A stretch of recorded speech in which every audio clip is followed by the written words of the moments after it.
नमस्कार दोस्तों। आज हम एक नए टॉपिक पे अध्ययन करेंगे। उस टॉपिक का नाम है विटामिन्स। विटामिन्स हमारे लिए बहुत जरूरी है और इससे एसएससी, बैंक, सीजीएल, रेलवे में जो क्वेश्चन बनते हैं, बहुत से स्टूडेंट कंफ्यूज रहते हैं। यहाँ पे कंफ्यूजन ये रहता है कि विटामिन से कौन सी डिजीज होती है, डिजीज क्या है, उनके रासायनिक नाम क्या है। तो इस पे काफी ज्यादा कंफ्यूजन रहता है और क्वेश्चन बनता है यहाँ से। तो आज हम लोग विटामिन्स के बारे में एक छोटा सा क्लासिफिकेशन है जहां से आपके डाउट्स क्लियर हो पाएंगे। तो देखते हैं सबसे पहले विटामिन्स। विटामिन्स को सबसे पहले डिस्कवर्ड किया था फंक सर ने इन 1911 यानी 1911 में विटामिन्स को खोजा गया था। तो इसको हम लोग दो भागों में बांटते हैं इसकी सॉल्युबिलिटी पे। एक तो है वाटर सॉल्युबल और दूसरा है फैट सॉल्युबल। तो आइए देखते हैं, वाटर सॉल्युबल और आपका एक है फैट सॉल्युबल।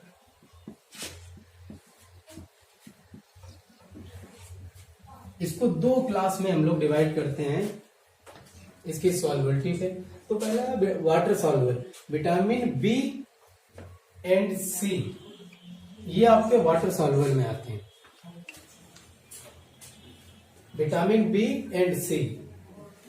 और इधर आ जाते हैं हम लोग फैट सॉल्युबल में, vitamin A, vitamin D, vitamin E, vitamin के, ये फैट सॉल्युबल में रखे गए हैं। ठीक है, तो देखते हैं हम लोग विटामिन बी और सी जो है एक टेस्ट कोएंजाइम एक्सेप्ट सी। जो विटामिन सी है इसको छोड़ के और जो विटामिन बी है इसको हम लोग कोएंजाइम की तरह रिएक्ट करते हैं। जैसे एंजाइम होता है और एंजाइम की जो हेल्प करता है उसको कोएंजाइम बोलते हैं, लेकिन विटामिन सी नहीं इसमें पार्टिसिपेट करता है, ओनली विटामिन बी।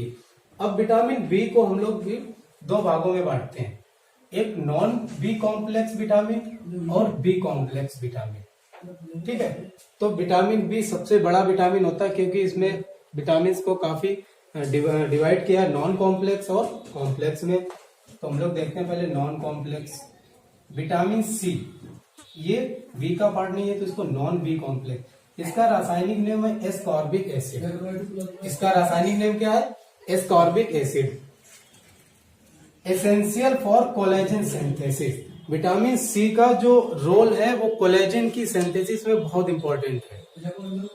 कोलेजन, जैसे हम लोगों की जो आंखें इसमें जो व्हाइट व्हाइट दिखता है, ये कोलेजन है। कोलेजन मजबूती से बाइंड टाइटली जुड़ा रहता है, तो कोलेजन की सिंथेसिस होगी विटामिन सी से। तो vitamin C is the important for collagen synthesis. फिर आ जाते हैं हम लोग विटामिन बी कॉम्प्लेक्स पे। बी कॉम्प्लेक्स में भी फर्दर दो डिवाइड ग्रुप किए हम लोगों ने, एक है एनर्जी यील्डिंग और एक है होम्योपोएटिक। ठीक है, तो एनर्जी यील्डिंग में भी हम लोग देखते हैं बहुत सारी विटामिन है, vitamin B1, B2, B3, B5, B6, B7, ये एनर्जी प्रोवाइड कराते हैं हमारी बॉडी को। ठीक है, तो पहला विटामिन B1 देखते हैं। B1 इसका रासायनिक नाम है थियामीन। यहाँ बहुत कंफ्यूज होते हैं जब कभी आ जाता है कि थियामीन जो डिजीज है, थियामीन से वेरी वेरी डिजीज होती है, और वेरी वेरी अगर उन्होंने दे दिया कि वेरी वेरी डिजीज किससे होती है, तो विटामिन B1 लगा के क्लिक करके लोग चले जाते हैं, गलत हो जाता है। विटामिन B1 इसका राइट आंसर, विटामिन बी नहीं होगा। ठीक है, दूसरा देखते हैं विटामिन B2। B2 का रासायनिक नाम है राइबोफ्लेविन। क्या नाम है? राइबोफ्लेविन। और इससे होती है डिजीज किलोसिस। किलोसिस जो होता है, जो होठ के किनारे पे जो हल्का जो फट जाते हैं उसको बोलते हैं किलोसिस। तो वो डिजीज होगी विटामिन B2 से। एक एक विटामिन की हमने एक एक डिजीज लिखी है ताकि आपको लोगों को कोई क्वेश्चन गलत ना हो। तो तीसरा देखते हैं विटामिन B3। ये इसका एनर्जी यील्डिंग है, ये एनर्जी प्रोवाइड कराते हैं। B3 होता है नियासिन। इसका रासायनिक नाम क्या है? नियासिन। यहाँ से भी बहुत सारे क्वेश्चन आते हैं कि नियासिन दे दिया, नियासिन से कौन सी डिजीज होती है? पेलेग्रा। अब हम लोग रट के जाते हैं B3 और उन्होंने कभी रासायनिक नाम दे दिया तो वहां पे कंफ्यूजन हो जाता है। तो हमें दोनों नाम याद करने होते हैं। मोस्टली रासायनिक नाम से ही ज्यादा क्वेश्चन बनने लगा है, अब विटामिन B2, B3 से नहीं बनता है, रासायनिक नाम से ही बनता है। तो पेलेग्रा। अगला विटामिन है B5, पैंटोथेनिक एसिड। ठीक है, विटामिन B5 को पैंटोथेनिक एसिड बोलते हैं। कभी कभी पैंटोथेनिक एसिड दे देते हैं तो लोग विटामिन में लेते ही नहीं, अरे ये तो एसिड है। तो उससे अभी तक जो डिजीज है डिस्कवर नहीं हो पाई, अनकॉमन है, कुछ अभी पता नहीं चल पाया है। अगला है विटामिन B6 पायरिडॉक्सिल। और इससे जो प्रॉब्लम होती है वो न्यूरोलॉजिकल प्रॉब्लम्स होती हैं। ब्रेन्स में जो न्यूरॉन्स होते हैं वीक हो जाए, या उनकी जो संवेदी जो ट्रांसपोर्ट की जो क्षमता है वो कम हो जाती है, सूचना जिसको बोलते हैं। अगला विटामिन है विटामिन B7, इसको हम लोग बायोटीन बोलते हैं। कहीं कहीं बुक्स में दिया रहता है विटामिन H के नाम से भी आ जाता है, तो बायोटीन कहीं कहीं विटामिन H के नाम से भी आ जाता है, और विटामिन B7 भी इसको बोलते हैं बायोटीन। ठीक है, तो ये ग्रुप जो था बी कॉम्प्लेक्स का सबसे बड़ा ग्रुप है। इसको एनर्जी यील्डिंग ग्रुप बोलते हैं। क्यों बोलते हैं? क्योंकि ये सारे एनर्जी प्रोवाइड कराते हैं। B1, B2, B3, B5, B6, B7। ठीक है, हम लोग इकट्ठा पढ़ लेते हैं B7 का, फिर B9, B12, ये सब हो जाता, ऐसा नहीं। B9 और B12 को अलग ग्रुप में रखा गया है। हेमेटोपोइएटिक क्या होता है? Formation of blood cells. जो ब्लड सेल्स है उनका निर्माण करती हैं ये दो विटामिन। ये वाली विटामिन इन्वॉल्व नहीं रहती है, इसलिए इसको हम लोगों ने एनर्जी यील्डिंग में रखा है। बी कॉम्प्लेक्स के इसीलिए दो ग्रुप डिवाइड किए थे, एनर्जी यील्डिंग, एक हेमेटोपोइएटिक। जो फॉर्मेशन ऑफ ब्लड सेल्स, जो ब्लड सेल्स है हमारे, उनका निर्माण करता है। कैसे? वो हम लोग जब विटामिन का विस्तृत वीडियो बनाएंगे तब बताएंगे। जैसे फॉलिक एसिड को हम लोग क्या बोलते हैं? B9। और साइनोकोबालमिन को बोलते हैं B12। ठीक, राइट। तो हम लोग यहाँ से कंफ्यूजन ज्यादा होता है। अब जो क्वेश्चन बनता है वो रासायनिक नाम से ही बनता है। ये 9, 12 और B3, B5, B6 ये नहीं दिया जाता है। अब इन्होंने क्या किया? केमिकल नेम्स देने स्टार्ट कर दिए और इनसे डिजीज पूछने लगते हैं। तो आप लोग इतना याद रखेंगे कि नॉन कॉम्प्लेक्स भी होता है और बी कॉम्प्लेक्स भी होता है। नॉन में सिर्फ विटामिन सी आती है जो सिंथेसिस फॉर ओनली कोलेजन, और बी कॉम्प्लेक्स में भी दो ग्रुप हम लोगों ने डिवाइड किए हैं, और एनर्जी यील्डिंग और हेमेटोपोइएटिक। तो 9 और 12 याद रखो, ये ब्लड फॉर्मेशन के लिए होते हैं और बाकी एनर्जी के लिए होते हैं।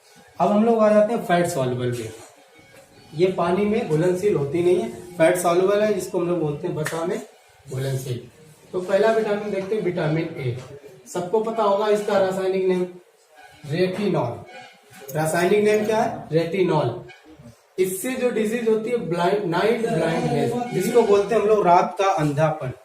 जैसे शाम होते ही उसको नहीं दिखता है, जो नॉर्मली हम लोगों को दिखता रहता है वो दिखना बंद हो जाता है, वो विटामिन ए की कमी से होता है, नाइट ब्लाइंडनेस।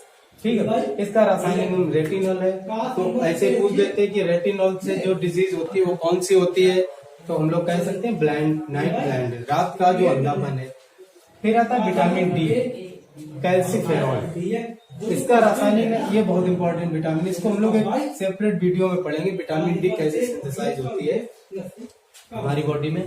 तो कैल्सिफेरॉल, और इससे जो डिजीज होती है वो रिकेट्स। ठीक, रिकेट्स हड्डियां जो कमजोर हो जाती है उससे रिलेटेड होता है विटामिन डी।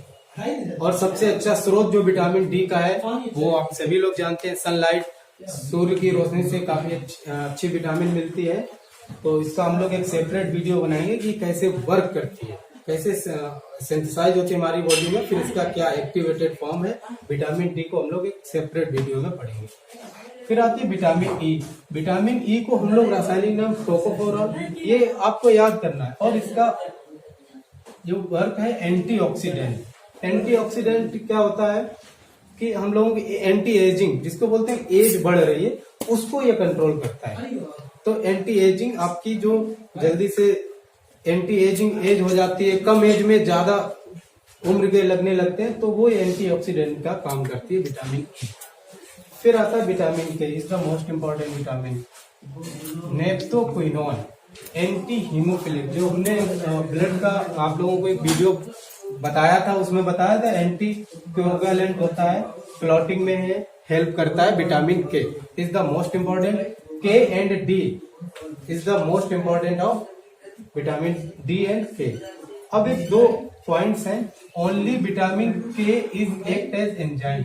जो विटामिन के है, नेप्टिक्विनोन है, वो सिर्फ को एंजाइम की तरह वर्क करती है। को एंजाइम बताया था, जो एंजाइम की सहायता करे वो को एंजाइम। ठीक है। दूसरा पॉइंट है vitamin A and D act as hormone.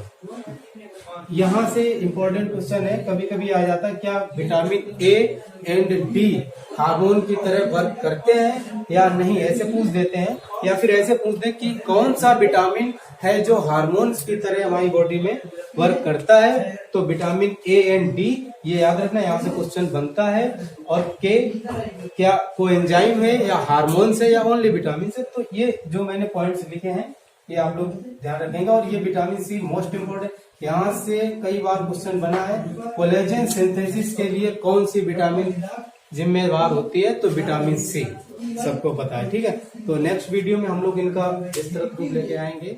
ठीक है। तब तक के लिए धन्यवाद।